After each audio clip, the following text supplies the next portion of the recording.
This is the second part of the story.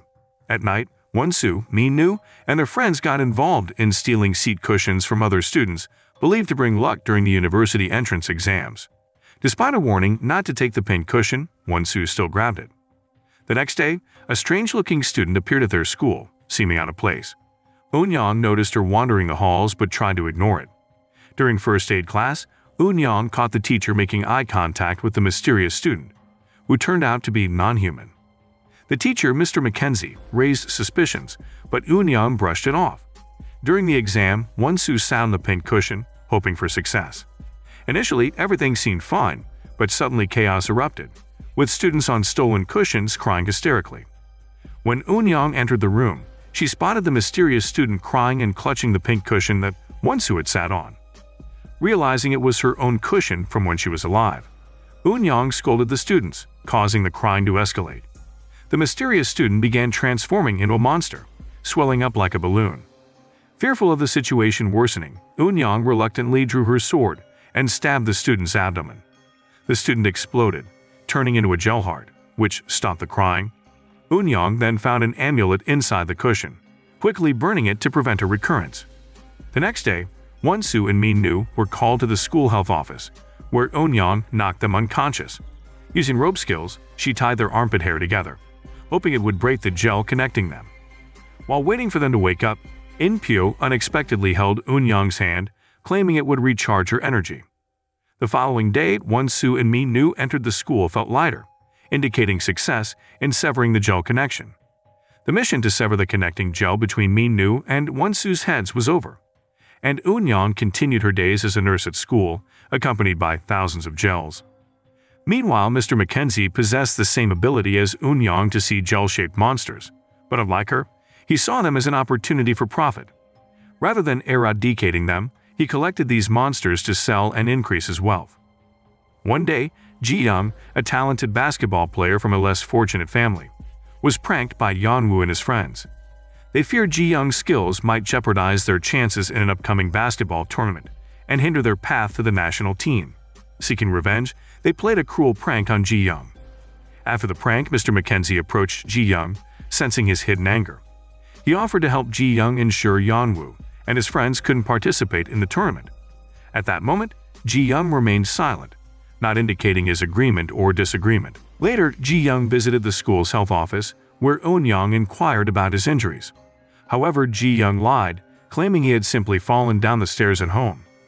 Not long after at the acupuncture house, Won-soo informed Eun-young about her prediction of a rival who would try to take In-pyo away. The next day at school, Mr. Mackenzie approached In-pyo, insisting him to join a game of basketball. However, In-pyo declined due to his injured leg. Observing Mr. Mackenzie's actions, Eun-young grew suspicious that he might be the rival Won-soo mentioned, not for stealing affection, but for draining In-pyo's energy. She also suspected he might possess abilities like her own.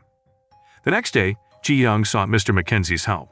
With a smile, Mr. Mackenzie gave him 4 seeds containing monsters, one for each person who had pranked Ji-young. Not long after, Ji-young daringly slit these seeds into Yeon-woo and his friends' belongings. As the tournament approached, Ji-young was unexpectedly called to compete, replacing Yeon-woo and his friends who had mysteriously fallen ill. Ji-young was amazed by the effectiveness of Mackenzie's seeds. In the changing room, Mr. Mackenzie even provided Ji-young with basketball shoes. With newfound confidence, Ji-young showcased his talent on the court, astonishing everyone with his remarkable jumps. While watching the tournament, Eun-young noticed something odd about Ji-young's shoes, as they contained the gel monsters. She then immediately suspected Mr. Mackenzie. Later that evening, during a teacher's gathering, Eun-young witnessed Mr. Mackenzie attempting to approach In-pyo. After the event, she confronted Mackenzie boldly, ordering him to stay away from In-pyo. She knew Mackenzie desired In-pyo's energy, and cynically suggested exploiting the monsters for wealth. Shortly after, Mackenzie left, throwing monster seeds towards Eun-young, but she quickly shot them with her pistol. At In-pyo's house, a young woman named Ga-young approached him. She was his childhood friend, and they bonded over their shared similar misfortunes. As In-pyo's injured his leg and Ga-young's chronic backache, their conversation was interrupted when Ga-young laughed, revealing a ring inscribed with HSP. The next day, a female teacher with a similar ring stared sharply towards the basement. On the other hand, With Wasu's help, Eun-young uncovered Mackenzie's affiliation with the Happiness Safety Protect or HSP, a group that dealing with monsters. Members like Mackenzie and Eun-young possessed unique abilities.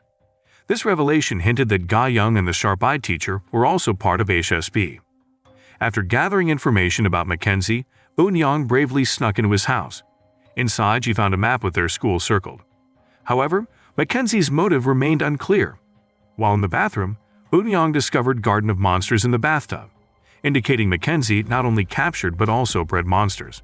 Shortly after, when Mackenzie returned, he found his bred monsters gone, and Eun-young left him a message, silently conveying her warning.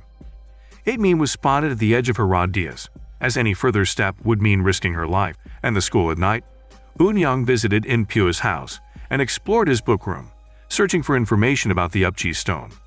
With In-pyo's help, they found a book containing keywords about the stone, suggesting that controlling its blocked breath hole provided significant advantages. Afterward, Eun-young consulted Wasu, who predicted a tough opponent for her. The next day, the school was swarmed by thousands of mic-shaped monsters, overwhelming Eun-young. Meanwhile, a new transfer student named Haine arrived.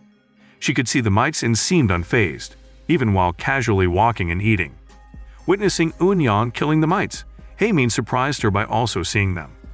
Despite Eun-young's efforts, her sword couldn't eradicate the creatures. In class, Ara and her friend quickly bonded with Haine, chatting like old friends. Meanwhile, Eun-young's health office was flooded with students suffering from irritated skin due to the mites. Haine joined them, not for treatment, but to discuss the mite problem. Alone with Eun-young, Haine revealed her true identity as a mite-eating creature with a temporary existence, brought about by In-pyo's manipulation of the Upchi stone. Her task was to devour the mites infesting the school. Eun-young also learned that only Haine's stomach could destroy these creatures. However, Haine had limitations. She couldn't stray beyond a 5.38 km radius from the school's center, or she would vanish, even before reaching 20 years old. Eun-young then informed In-pyo about the mite infestation and Haine's presence. She warned that the school would face more misfortune. As she spoke, In-pyo received a message from Ga-young, which stirred jealousy in Eun-young. In-pyo then shared a discovery from an old photo showing him and his grandfather in Busan, with someone in an Ilgwang sterilization shirt in the background. He then suggested they go to Busan to investigate further, but Eun-young declined, citing the distance and their relationship status. Eun-young's jealousy toward Ga-young persisted even at home. She contacted Wasu to gather information on Ga-young, fearing she might steal In-pyo away. Eun-young was suspicious because HSP seemed to target In-pyo frequently. Meanwhile, Haine grew closer to Ara and her friends. She also adapted to human life, consuming both mites and regular food, but needed antacid medicine from Eun-young to aid her digestion. Eun-young felt sorry for Haine, but she knew that only Haine's stomach could handle the massive number of mites. One day, Haine experienced severe stomach pain and was diagnosed with her first menstrual cycle. While resting in the health office, she confessed that this was her first time being born as a woman. Throughout history, she had always been born genderless, but now she was experiencing human emotions for the first time. Despite having lived multiple lives, she expressed a desire to live longer than 20 years and cherished her time in school. Upon hearing Haine's heartfelt wish, Eun-young felt a sense of compassion. Also present in the health office was Ra-di, who empathized with Haine's story as she too was abandoned and didn't know her parents. Ra-di pleaded with Eun-young to help save Haine's life. Not long after, Eun-young returned to Wasu's place, feeling overwhelmed by the situation with Haine. She shared her frustration about Haine having to eat thousands of mites daily at school. Eun-young even attempted to eat the mites herself but couldn't. She was deeply troubled, trying to find a solution for Haine. The following gainers chasing after you with a sword. This is the end from the second part of the story. Moral lesson from the story: don't sit on pink cushions while on the test.